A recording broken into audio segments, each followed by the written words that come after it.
Olá, começa agora mais uma edição do Bússola Líderes, o canal de entrevistas em vídeo da Bússola com executivas e executivos de grande destaque no Brasil. O bate-papo de hoje é com a Bia Granja, a maior especialista em influência digital do país e colunista aqui da Bússola Exame.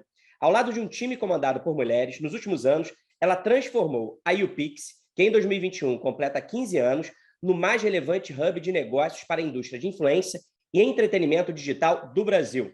Bia já foi jurada em Cannes, foi eleita uma das pessoas mais influentes do LinkedIn, foi destacada pelas revistas Época e Galileu como uma das pessoas mais influentes do país, e o Meio Mensagem a elegeu uma das profissionais mais inovadoras no mercado de comunicação. Anualmente, acontece o YouPix Summit, que é o maior evento de influência da América Latina.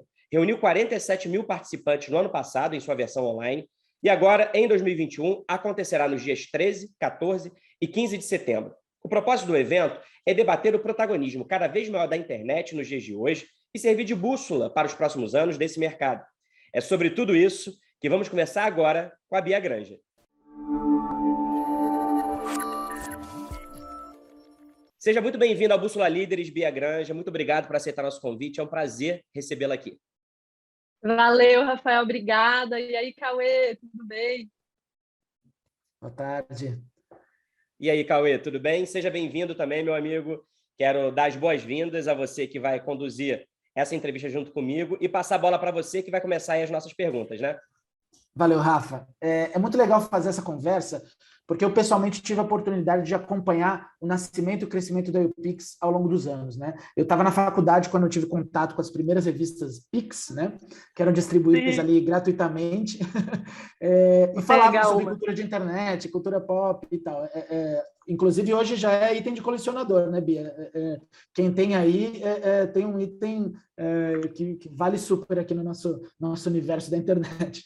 Nossa, então, Bia, eu queria começar te perguntando, assim, você começou essa história, né, gerando esse conteúdo, distribuindo a revista e tal. Ao longo de todos esses anos, vocês se reposicionaram, vocês reviram o formato de atuação, né? Virou YouPix, virou consultoria, aconteceu um monte de coisa, né? Quando você olha para trás, eu queria que você contasse um pouco assim, quais são os grandes marcos da trajetória da YouPix?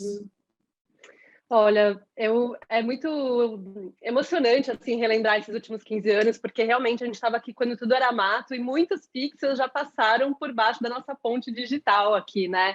Eu acho que a gente teve o privilégio de estar olhando e documentando um movimento que hoje é um movimento gigantesco, que é uma economia gigantesca, que é a economia dos creators, e essa oportunidade, essa capacidade que a gente tem hoje de criar movimentos, né, de ter voz, de criar negócios a partir do digital. Então, eu acho que o grande momento, assim, o primeiro grande momento foi poder estar lá documentando tudo numa revistinha, né? Então, era uma revista impressa para falar sobre a internet, mas não tinha assim, essa profusão de redes sociais ainda naquela época, era mais o Orkut e tal. Então, assim, era um lugar onde as coisas circulavam. Eu acho que a nossa trajetória, como você falou, né, a gente já se ressignificou muitas vezes, porém o objeto do nosso trabalho segue sendo essa galera que cria conteúdo, que cria movimentos, que cria cultura.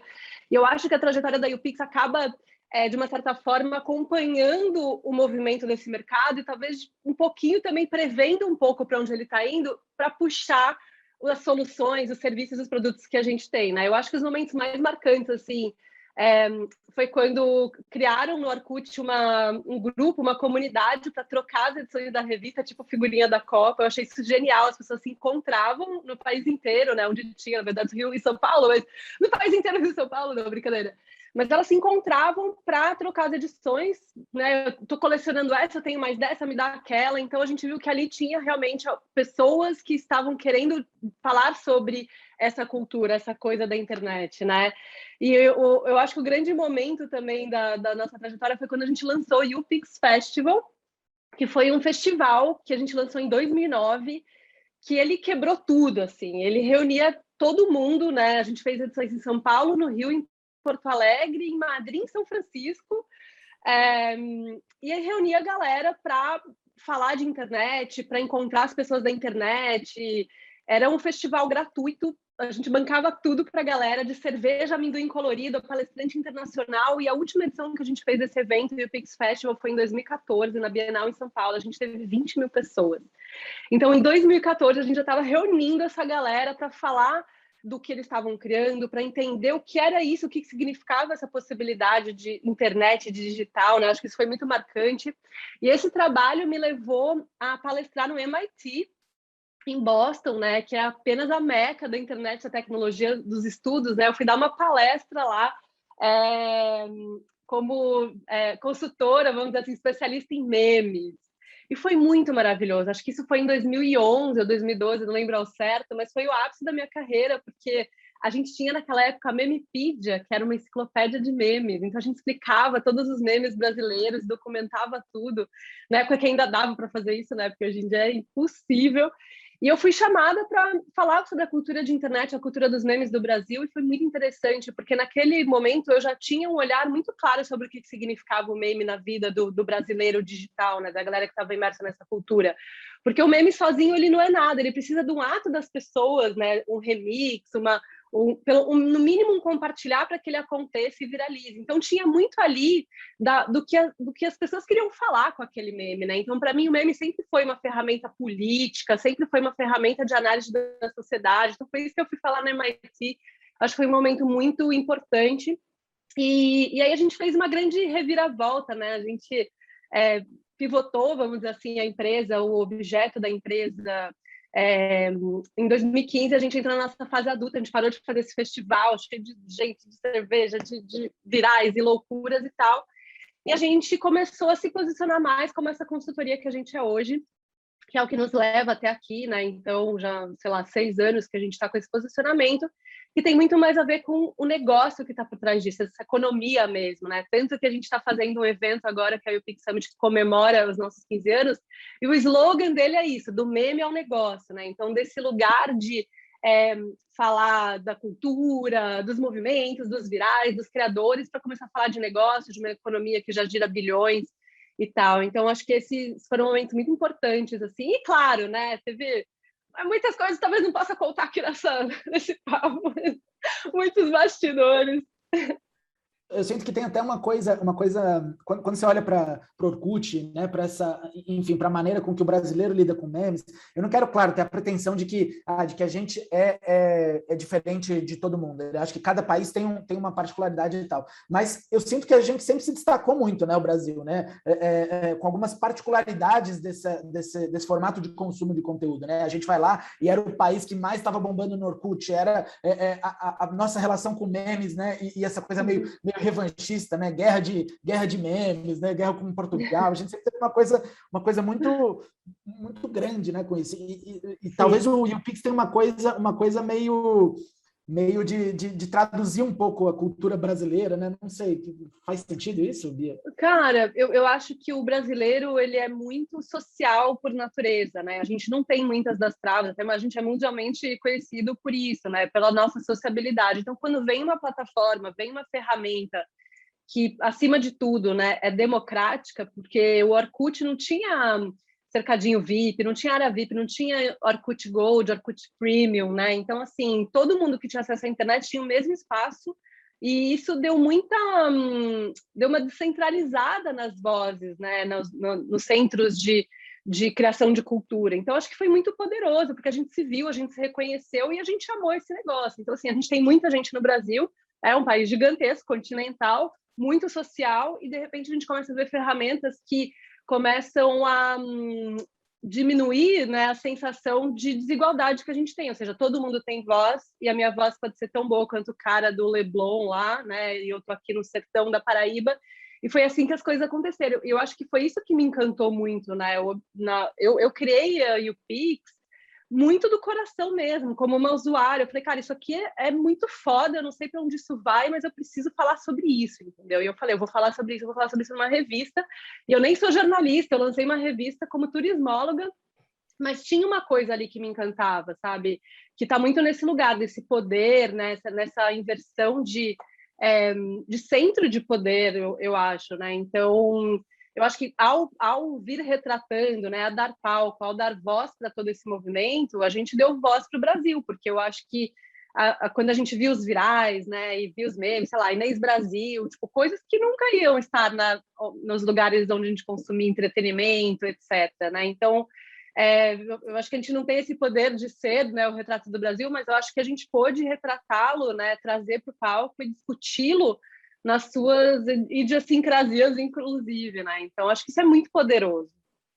O Brasil é um país que está acostumado a rir das suas próprias mazelas, né? O povo brasileiro tem essa característica, né? Dessa sua resiliência, assim, de transformar em humor aquilo que é extremamente opressivo, né? E é uma maneira de você lidar e fazer críticas, né? Não à toa o Brasil é o país do carnaval, né? E aí, na verdade, o meme é um tipo de linguagem, de formato que acaba potencializando isso em relação ao Brasil e à cultura brasileira. Ô, Bia, ouvindo você aqui toda orgulhosa, falando dos grandes marcos da YouPix, me deu essa sensação, e você até citou isso na sua primeira resposta, que esse processo de profissionalização da internet, desse mercado, se confunde um pouco, ou, na verdade, se confunde muito, com a própria trajetória da YouPix, né? Eu tenho a impressão de que o começo dessa cultura de influência no Brasil era uma coisa extremamente nichada, quase um clube de amigos, de gente que trocava aí as revistas Pix, todo mundo se conhecia, trocava experiências, se apoiava, trocava informações, tinha uma coisa meio de contracultura, né? De não se levar tão a sério, de se divertir, até que explodiu. Sim. E as marcas quiseram se aproximar. Com isso, a discussão sobre ética contratual, boas práticas de mercado e autenticidade de marca para ocupar determinados espaços, essa discussão cresceu bastante. Então, eu queria que você contasse para a gente, continuasse contando para a gente, como é que foi essa transformação do meme ao negócio, que é o título aí do evento desse ano, e como é que chegamos hoje ao que você chama, ao que a gente chama de influence economy. Sim, eu acho que os palcos do evento, né, do YouPix Festival, eles tiveram um papel muito forte de ser um ponto de encontro, óbvio, porque não tinha outro, e validar, meio que formalizar essa cultura que estava nascendo, né? Então a gente teve um papel muito simbiótico com esse mercado aqui. E o que eu vejo é que no começo era a vibe era meio assim, cara, a gente está fazendo coisas, sabe aquele começo de alguma coisa que ninguém sabe para onde vai, mas era legal, e a gente queria discutir, a gente queria falar, a gente queria se encontrar, e tinha muito essa vibe da expressão, da arte, sei lá, isso é muito legal, e vamos celebrar essa cultura. Eu acho que tinha um espírito muito celebratório mesmo. E aí a gente começou a perceber que alguns cases, vamos dizer assim, de creators, de influenciadores, né, eles estavam meio virando superstars, e eles estavam começando a ter milhões, milhares, né, de fãs, e inspirando essa criançada, esses jovens, a uma nova profissão, né? Então a gente começa a ver que, tipo, nossa, mas dá para ganhar dinheiro real com isso? Eu posso comprar uma mansão na Barra e casar nas Ilhas Maldivas? E nossa, e eu acho que isso gerou um certo boom aí de pessoas interessadas nesse lugar. Eu acho que tiveram alguns marcos importantes nessa escala desse mercado. Acho que primeiro, sim, era muito coisa de jovem, né? Cara, eu lembro até hoje, a gente ia bater nas marcas atrás de patrocínio, tipo, tem um evento, a gente reúne 20 mil pessoas, é incrível, e tal, e as marcas falam, ai, não, mas esse negócio de internet é coisa de jovem, tipo, ai, não tenho verba para isso, eu quero patrocinar, sei lá, o Rock in Rio, entendeu? E era colocado nessa caixinha, desse clubinho, né? Só que o que eles estavam perdendo ali era um bonde de que, tipo, cara, ninguém está ficando menos jovem com o passar do tempo, e esses jovens que estavam ali criando relações e movimentos e conteúdos na internet, eles já tinham um mindset muito diferente, né? Então, eles nunca voltaram para o offline, né? Que era a grande expectativa. Ah, não, esse negócio é da internet. Tipo, as pessoas vão na internet, depois elas saem, né, como se fosse uma caixinha ali. Na verdade, a internet virou uma coisa que é o nosso modo de vida, é o modus operandi da sociedade hoje. Então, eu acho que quando a gente estava ali, pô, mas não é só de jovem, olha que legal, as marcas estavam perdendo esse bonde. E aí, em 2013, 2014, a gente teve um boom aí de inclusão digital do brasileiro, principalmente através de smartphones, o que deu uma certa escala para a internet. A gente brinca que a internet vazou para fora da internet, porque ela já não estava mais contida nesse clubinho que você estava falando. Ela começou a ser de todo mundo. E aí que a gente começou essa loucura, essa corrida do ouro, entendeu? Então, tudo era influenciador, tudo era creator, e as marcas queriam trabalhar, e as pessoas queriam ser. Eu acho que, sei lá, em 2015, a gente estava assim, já no lugar de, ninguém mais, tudo é influência. Em 2014, quando a gente fez a última edição do UPix Festival, que era esse evento mais celebratório, que tinha a galera toda, a Kéfera estava no evento, a gente tinha um palco, era um palco de 25 metros, era um palco gigantesco, assim, era um negócio gigante. Os fãs da Kéfera quase colocaram esse palco abaixo. Eu falei, gente, primeiro que resposta, que eu vou esmagar o mundo. Não, assim, sabe quando passa assim, aquela coisa, a gente era um empreendedor meio louco, assim, sabe? A gente também estava nessa vibe de curtir, tipo, os bombeiros falaram, não cabe mais ninguém aqui, a gente colocava gente para dentro do evento por uma outra porta, tipo, cara, assim, não dava, né, assim, era essa vibe.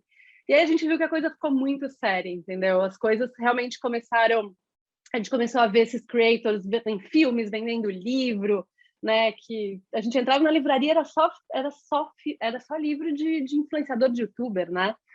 Então, eu acho que essa coisa toda também acabou levando a gente para um lugar de, a gente já celebrou, a gente já tomou muita cerveja, a gente já curtiu, mas parece que tem papel da UPix aqui de organizar um pouco esse novo momento desse mercado, entendeu? Porque antes talvez ele nem fosse um mercado, uma economia, era talvez uma coisa mais de cultura, e de repente ele estava virando. E foi aí que a gente também viu, falou, cara, vamos organizar, agora é sobre negócio, sobre profissionalização. E a gente parou de fazer o UPix Festival no auge do evento, que foi assim, a galera, foram choros, assim, dias e dias chorando, tipo, caraca, não, mas é incrível. Foi uma puta decisão difícil, assim, de negócio, de empreendedor, muita coisa rolou naquele ano que a gente decidiu que a gente ia mudar tudo.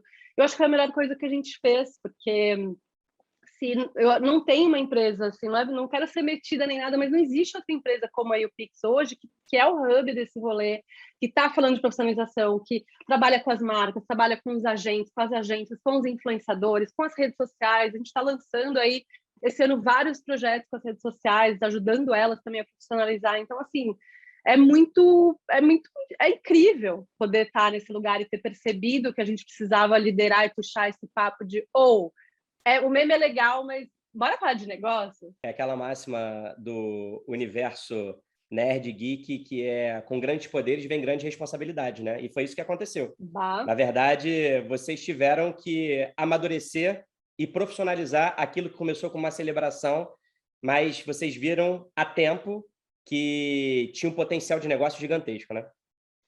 Não, total. E tem muita responsa mesmo, porque a gente é muito cobrada por isso, inclusive, né? E o Pix, fulano fez não sei o quê, vocês têm que fazer alguma coisa.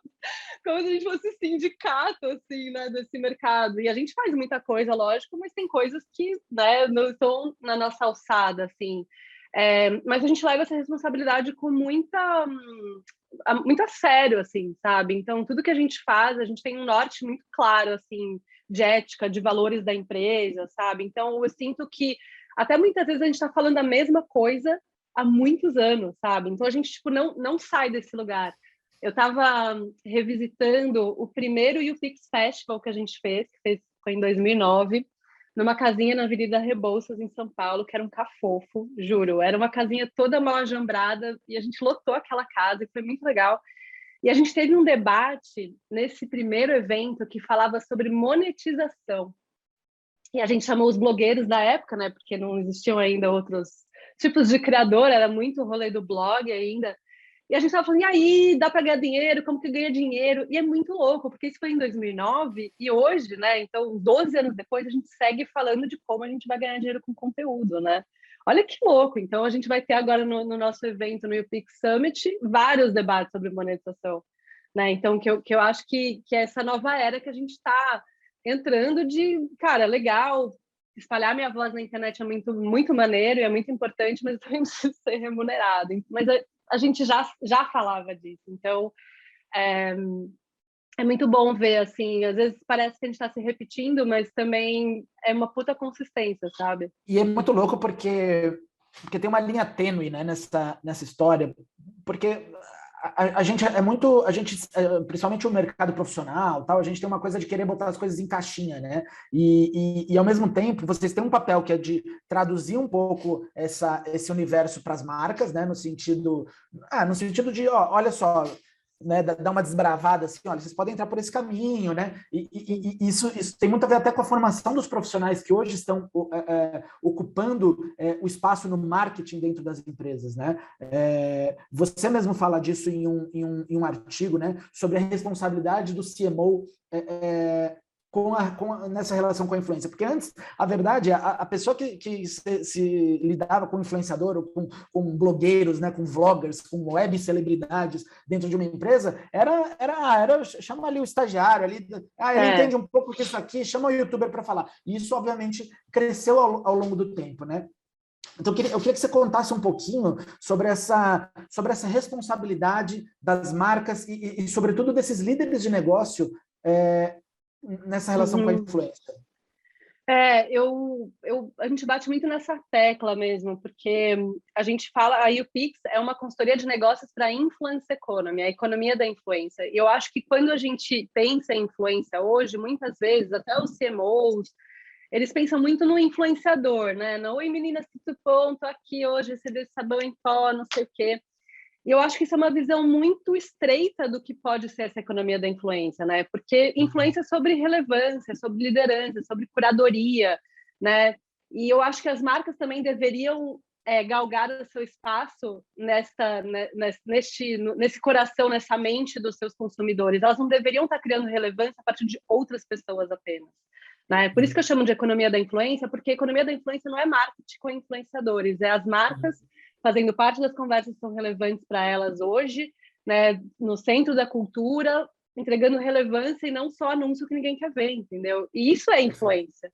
E por isso que eu acho que é um papo do CMO, porque quando a gente começa a entender esse papel das marcas na sociedade hoje, que não é só empurrar produto e vender e serviço e não sei o que, porque as pessoas nem querem mais isso, a gente começa a entender que isso tem que ser incorporado, de cima para baixo, né, na liderança lá do CMO, e, inclusive, trabalhado e tratado em outras esferas até internas. Então, a gente está falando muito hoje sobre um CMO influenciador, mas sobre um time de colaboradores que são influenciadores e estão ajudando a marca a construir o seu equity, entendeu? Então, isso é muito importante. E esses projetos que a gente tem se envolvido atualmente, a gente faz, claro, planejamento de marketing de influência com influenciadores, mas tem projetos lindíssimos e muito impactantes que a gente está fazendo internamente com as empresas, de transformar os colaboradores em influenciadores, transformar revendedoras em influenciadores, né? E para que todas as empresas possam construir equity e também aproveitar esse momento do social commerce, né? E todo esse boom. E que é muito foda, e que não tem a ver com o Meninas Tudo Bom, mas tem a ver com influência, tem a ver com espaços de relevância que você cria, de dentro para fora, sabe? Então é muito nesse lugar. E isso que você está falando tem a ver com a maturidade também desse mercado, porque isso, não cabe só ao marketing olhar para a influência, né? Não cabe só olhar ao criador de conteúdo como um veículo de comunicação, né? Como um outdoor, né, que eu vou lá e vou plugar minha marca ali. Não, cada vez mais a gente vê marcas que fazem, por exemplo, trabalhos com creators internos, né? Não só, como você mencionou, o colaborador em si, mas trazer uma pessoa de fora para falar para dentro, né? Tem essa questão do colaborador, que é um engajador de comunidades, então ele é um influenciador, né? Ainda que ele não... Né, vocês mesmos já falam há anos essa coisa da quantidade de seguidores, e o quanto isso não é o ponto mais relevante, né, da construção. Então, ao mesmo tempo, a gente vê essa questão dos influenciadores internos, dos executivos como influenciadores do ecossistema que eles vivem, mas eu também tenho acompanhado muito uma conversa sobre o peso que é colocado também na produção de conteúdo para novos, sobretudo para recrutamento, né? Então, assim, agora, além de eu me qualificar, além de eu precisar estudar e virar um profissional, eu preciso ser TikToker também, né? Eu preciso ser Instagramer, eu preciso produzir artigo no LinkedIn. O que você acha dessa responsabilidade, assim? Cara, eu acho difícil, assim, né? Eu acho que tem muitas questões, porque, pô, eu já estudei, já fiz tudo que eu tinha que fazer, agora ainda tem que fazer conteúdo, e fazer conteúdo é difícil, não é para qualquer um, assim, realmente é algo que demanda muito tempo do seu dia, além da profissão, do tempo que você já tem que desempenhar fazendo seu trabalho, Mas ao mesmo tempo é a lógica que a gente está vivendo hoje, porque o que você faz também é uma construção para fora, né? Então, assim, isso eu lembro que, em 2012 eu falei para uma amiga que ela estava tentando se recolocar, eu mando meu currículo, mas não está rolando. Eu falei, amiga, você precisa começar a criar uns artigos no LinkedIn. Precisa começar a mostrar que não só você tem um bom currículo, mas você está refletindo sobre o seu mercado. Por que eu acho que isso... Eu falei isso para ela e agora a gente, né, lá em 2011, sei lá, e a gente está vendo que todo mundo está fazendo isso. Eu acho que o lance de muitas indústrias, e principalmente a indústria, né, mais de humanas, talvez, elas estão mudando muito, assim, né? Então, eu acho que quando você vê que um profissional desse mercado tem a capacidade, a habilidade de refletir sobre o que está rolando, eu acho que traz muita tranquilidade de que, cara, qualquer mudança que a gente tiver, essa pessoa vai navegar junto. Acho que tem muito a ver com várias capabilities de RH que a gente vê hoje em dia. O mundo VUCA, que não é mais o VUCA, agora é outra sigla.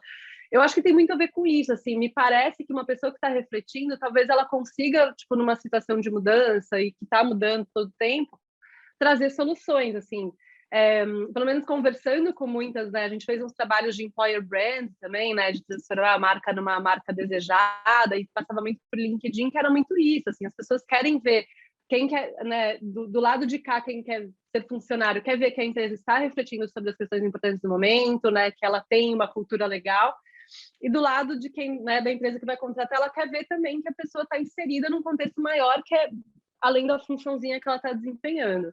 Eu acho que tem isso, e aí a gente começa, se a gente extrapola isso ali para a coisa do dentista, né, do psicólogo, das pessoas que, gente, o dentista fazendo dancinha, o siso, o molar, né? Tipo, eu acho que vem também de, sim, gera cliente, vem também da internet como uma vitrine. A internet ela é feita de conteúdo, então se você quer aproveitar a vitrine na internet, você vai ter que fazer conteúdo. Então, você não é obrigado a jogar esse jogo, mas se você jogar, eu acho que sim, traz resultado em negócio. Então, é o conteúdo não como um fim, né? Eu sou criador de conteúdo, estou criando meu conteúdo é o que eu faço, mas como um meio para potencializar um negócio. E aí você pode escolher jogar esse jogo ou não. Total, e tentar encontrar o conteúdo que te encaixa, né? Você não precisa ser necessariamente um TikToker, mas você pode ser, se você se sente à vontade, né? Acho que tem pode ser, E é lindo, essa é a liberdade. Você pode ter um podcast, você pode fazer carrosséis que explicam coisas, você pode fazer só live, tem canais incríveis no YouTube que são só de live. Então, isso tudo vale, né? Que a gente está muito preso nessa tiktokização do negócio da dancinha, né? Eu acho que a internet não é só isso, a gente não precisa se desesperar, né? Putz, agora todo mundo tem que dançar e ficar apontando para coisas no Rio, tipo, não concordo. E eu acho que a gente está vivendo essa fragmentação das narrativas, dos formatos, das próprias redes. Então a gente tem que aproveitar isso e ficar tranquilo e fazer o que faz sentido para a gente. Ô, Bia, dentro dessa ideia de que as empresas, as marcas, ao pensar em economia de influência, elas não têm que pensar exclusivamente em fazer marcas com influenciadores, mas entender que elas sim têm que produzir conteúdos relevantes e elas se tornarem influenciadoras para os seus clientes, para os seus consumidores. Você estava falando aqui que é importante trazer alguns debates, algumas reflexões sobre o que está acontecendo no mercado, mas a gente também pode trazer para alguns temas importantes de reflexões para a sociedade. E eu acho que isso a YouPix começou a fazer de uma maneira muito provocativa e de uma maneira muito pioneira, né? Por exemplo, assim, vocês trouxeram a discussão sobre representatividade feminina e combate ao machismo para marcas e agências antes de ganhar essa evidência que tem hoje, essa evidência que é necessária e que é urgente. Vocês não tardaram em botar o bode na sala sobre questões de representatividade e inclusão de creators, promovendo criadores de conteúdo de forma inclusiva, oferecendo bolsas de estudo, treinamentos, capacitações que contemplem essa representatividade em todas essas ações. Então, a minha pergunta para você é o seguinte: como é que foi essa percepção, essa eventual mudança de parâmetro do mercado e como a YouPix aborda questões de inclusão, diversidade e representatividade, tanto na construção de pauta sobre o mercado, quanto no seu papel consultivo junto às marcas? Cara, é linda essa pergunta, porque isso tudo que a gente faz é aquilo que eu estava falando que está no centro do que motivou a gente a fazer YouPix lá no começo, que era a representatividade, que era a diversidade. Quando a gente ganha uma ferramenta, né, em que todo mundo pode ter voz, independente do seu status financeiro, e a gente pode ter audiência para essa voz, porque eu acho que esse é o grande lance. A voz a gente sempre teve, mas chegar nas pessoas era muito difícil. A gente começa a ver isso, essa diversidade, a ver o Brasil real, né? A ver pessoas que não são as pessoas brancas, héteros, cis, que a gente estava acostumado a ver nos lugares. Então, assim, o que motivou a criação da UPix foi essa inclusão digital, que tem a ver muito mais também com inclusão social. Então, isso sempre esteve no cerne de tudo que a gente faz na empresa. Quando a gente entra nessa fase adulta de consultoria, de fazer esse trabalho, de puxar o mercado, de dar nortes, né, e pegar na mão e falar, meu, é para esse lugar que a gente tem que ir, isso fica muito mais sério. A gente, com as nossas marcas, no trabalho consultivo, quando a gente estava fazendo mapeamento, né, de nomes de pessoas, a gente começou a hackear o sistema para colocar pessoas diversas nesse mapeamento, porque antes dos mapeamentos, os castings, eles eram totalmente brancos, heteronormativos, enfim, tudo que a gente, né, via nas novelas do Manuel Carlos. E aí a gente começou a falar, primeiro a gente começou uma estratégia de falar para as marcas, tipo, isso aqui é importante, não sei o quê. A gente começou a ver que elas estavam muito reativas com isso. Não quero falar, não estamos prontos, tipo, isso foi muito lá atrás, né?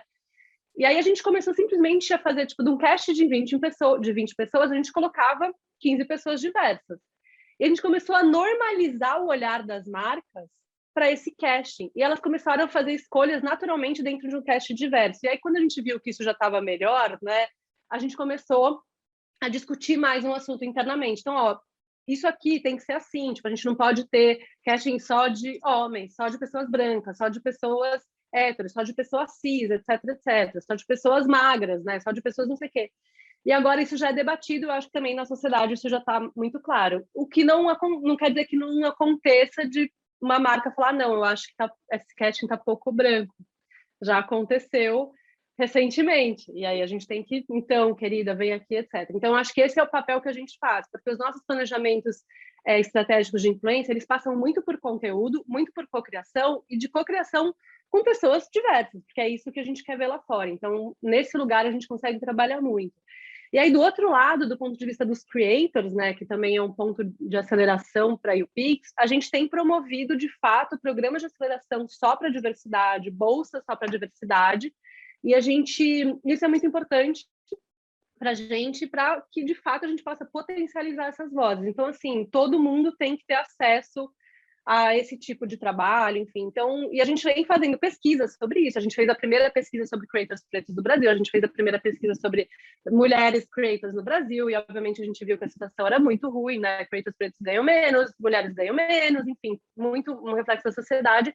E com isso a gente vai provocando, a gente vai puxando essas discussões, né? Então, o nosso papel, ele acontece na prática com as marcas, que o dinheiro tem um poder de validação muito forte, né? Então, a gente está fazendo com que esse dinheiro circule em pessoas com menos seguidores, com comunidades mais fortes, mais diversas.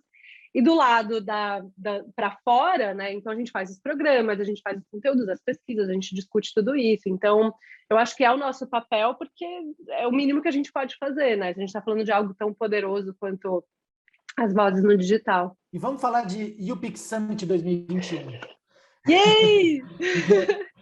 Assim, a gente ficou conversando aqui um pouquinho, né? Você contou um pouco dessa história, né? Que como a própria UPix, né? A própria consultoria, o formato evoluiu, né? Muito ao longo dos anos. Você citou a UPix Fest com open bar de amendoim, open bar e amendoim colorido, né? Na casinha mal ajambrada da Rebouças. Virou um espaço de escuta, né? Nesse momento de reavaliação da identidade, né? Teve até um momento meio petit comité, né? De ouvir as pessoas, né? Construir esse novo momento em 2015. E agora, né, mais recentemente, que na verdade não agora, vocês se consolidaram como o maior evento de influência da América Latina. Só que aí, beleza, estava nessa crescente, puta, animal, legal, veio a pandemia, né, transformou tudo, né, todo mundo precisou se adaptar, e vocês também, não foi diferente. E ano passado, vocês tiveram a primeira versão 100% online, gratuita do evento. Esse ano estamos indo para a segunda edição, imagino que aí com uma série de aprendizados, né? Então, eu queria que você contasse para a gente, claro, conta para a gente tudo que vai ter de legal esse ano, mas conta também um pouco desse aprendizado aí de um ano para o outro, né? A segunda versão online, o que mudou? O que vai rolar? Sim, eu acho que quando o UPix Summit nasceu, ele chamava UPixCon em 2015, e depois de ter saído de um evento de 20 mil pessoas, com bombeiro, né, na porta, a gente falou, cara, não quero mais nada disso, e a gente começou a fazer um evento de 500 pessoas, era só para convidado. Então, assim, eu vou reunir essa galera para pensar, refletir sobre os rumos, nananã. E a gente seguiu fazendo isso até 2019, só que aumentando um pouquinho o número de pessoas no evento, a gente foi para 1.500, depois para 1.800, a gente viu que tinha muita gente querendo participar dessa conversa. E para o evento, assim, eu acho que essa coisa de ir para online foi muito incrível, porque a gente, ao fazer um evento gratuito, 100% online, a gente chegou no ano passado em 47 mil pessoas. Isso é muito legal. Eu sou meio hippie, assim, né? Então eu tenho esse lado de, não, vamos fazer coisa de graça e tararã. Enfim, nossos eventos nunca foram cobrados, né? Então, assim, eu achei que foi incrível, porque a potência, tipo, você discutir o mercado com mais gente que faz parte desse mercado é muito mais potente do que num petit comitê, por mais que depois você possa espalhar isso tudo, né? E as pessoas podiam assistir os trechos, tarará, mas, cara, é muito, muito mais poderoso, assim. E o que eu descobri, o grande aprendizado é que é, sim, possível criar uma conexão, criar um momento de catarse no online. A gente teve momentos, assim, que quem participou do Epic Summit no ano passado e estava ali no chat e tal, todo mundo riu junto, chorou junto, ficou puto junto, sabe? E depois fazendo social listening, né, monitorando as interações da galera no digital sobre o evento, a gente viu, assim, comentários muito fortes. O emoji mais usado foi o emoji do coração para se referir ao evento. Assim. Então, tinha ali uma coisa muito poderosa de acesso, de discussões, de profundidade, enfim. A curadoria do evento é sempre muito forte, né? Então, presto muita atenção nisso, porque eu acho que, principalmente no online, mais do que QR Code na tela, coisa piscando, é sobre essa experiência de conteúdo. Ela tem que ser imersiva, ela tem que te levar por uma jornada, ela tem que mexer com você de algum jeito, não só no cérebro, mas no coração, sabe? Então, movimentar essas duas coisas. Então, acho que essa, para mim, foi o principal aprendizado. E fazer uma coisa mais sobre conteúdo, mais linear, né? Sem um monte de sala, um monte de metaverso, sei lá. Tipo, bom e velho conteúdo, delícia, sem fomo. Acho que foram os aprendizados. E é isso que a gente está olhando, né? Buscando e vai entregar no UPix Summit desse ano. Também é uma experiência linear, é um palco só, né? Então a gente vai estar lá no YouTube transmitindo, não tem fomo, porque a gente não quer que o evento seja um job, entendeu? Porque tem muito evento que, vou ter que entrar, vou ter que ver o evento. A gente quer que as pessoas venham com a gente numa jornada de reflexão e vai ter nostalgia, porque a gente está relembrando, né, essa história aí do meme ao negócio. Vai ter meme, vai ter muita coisa. Então, acho que o evento vem com essa pegada assim, de, cara, a gente já está querendo sair da jaula, ninguém aguenta mais tela, não sei o quê. Então, a gente pensou muito nisso para fazer a curadoria desse evento esse ano. Eu acho que ele vem com algumas coisas muito legais, porque, né, numa edição comemorativa de 15 anos, a gente fica meio emotivo, a gente fica meio olhando para trás, a gente fica pensando muito no que trouxe a gente até aqui, né? Eu tive até que me conter aqui nas primeiras respostas para não ficar 8 horas falando sobre o início da nossa jornada, mas é porque é muito lindo, né? Então, assim, cara, tudo que trouxe a gente até aqui, será que é o que vai levar a gente para frente? Né? Em um evento que agora é online, ele chega em 40 mil pessoas, tantas milhões de pessoas, milhares de pessoas, ele pode realmente setar assim uns nortes legais, né? Então a gente está fazendo um nanodocumentário sobre essa história do Meu Negócio, né? Então, o nascimento e surgimento dessa Creator Economy, o que trouxe ela até aqui. A gente está fazendo isso em parceria com a Viu, né? Que é do Grupo Globo, então vai ser muito foda. A gente vai abrir o evento com esse documentáriozinho. É um documentário aí de uns 15 minutos que vai narrar essa história. Então, assim, a gente está super na retrospectiva. E o evento vai ser um marco mesmo para a gente falar do hoje e prever, né? Ou discutir o que a gente quer para o amanhã. E a partir desse evento a gente vai deixar um reporte, aí, tipo, um manifesto para esse mercado com esses drivers, assim, esses nortes do que a gente quer, que foi, né, foram todos discutidos com todo mundo. Então ele vem com uma pegada muito forte de pensar o futuro, de trazer os cases e reflexão, e óbvio, uns memes, umas nostalgias, que vai ser muito legal. A gente tem mais de 56 atividades já programadas na agenda, então quem quiser ver lá, upixsummit.com.br. Mais de 100 palestrantes, e vai de gente assim, da Preta Gil ao Esse Menino, do Red de Guaraná a galera da Magalu, de pessoas de agência, pessoas de marca, creators, enfim, é uma mistura, porque isso eu acho que é uma característica muito legal da curadoria da YouPix, né? A gente sempre botou todo mundo para falar mesmo, assim, é o acadêmico com o meme, enfim. Então, acho que essa é uma mistura muito legal, porque traz um dinamismo, traz uma vida, assim, para a agenda que é muito única, assim, sabe? Para um evento de business, né? Vamos dizer assim. Então, acho que essa nossa cara de pau de juntar todo mundo e botar todo mundo nesse caldeirão faz o evento ser muito único. Vamos discutir muitas coisas de mercado, vamos discutir, sim, muitas coisas da gente enquanto sociedade digital, né? Então, essas questões que a gente está falando de representatividade, elas sempre são muito fortes no evento. E eu não vejo isso em um outro evento de mercado, né? Os eventos de mercado, eles ficam no mercado, aí tem um outro painel ali que fala de uma coisa de diversidade. Então, a gente vem com uma pegada muito mais forte, de discutir mesmo a gente enquanto sociedade digital. A gente tem um ano de eleição, ano que vem, então, assim, tem muita coisa boa, assim, são mais de 56 atividades, então, assim, se eu fosse falar uma por uma aqui, a gente ia ficar 3 horas, mas entra lá, youpixsummit.com.br, o evento é para creator, para influenciador, é para as marcas, é para as agências, é para a indústria toda, então todo mundo consegue ali tirar alguma coisa, algum insight, algo bacana. Ô, Bia, você falou aí, então, que uma das propostas, ou talvez a principal proposta dessa edição especial de 15 anos do YouPix Summit é pensar o futuro, refletir sobre o futuro. E aí, é sobre isso a minha última pergunta para você. A gente falou muito aqui sobre o passado, sobre os marcos de transformação desses últimos 15 anos. Falamos agora sobre o presente, sobre as tendências do presente, mas eu queria encerrar falando de futuro. Quando você vier aqui, novamente, ao Bússola Líderes, para falar sobre os 30 anos de YouPix, quais serão as transformações que você vai querer relatar? O que, na sua opinião, terá mudado na relação com as marcas, na produção de conteúdo, na figura dos creators e na própria economia da influência? E a gente espera que você volte antes de 30 anos, tá? Mas certamente. Novamente, nos 30 anos, você está aqui de novo, tá? Nos 30 anos vai ser um avatar meu, né? Uma coisa... Eu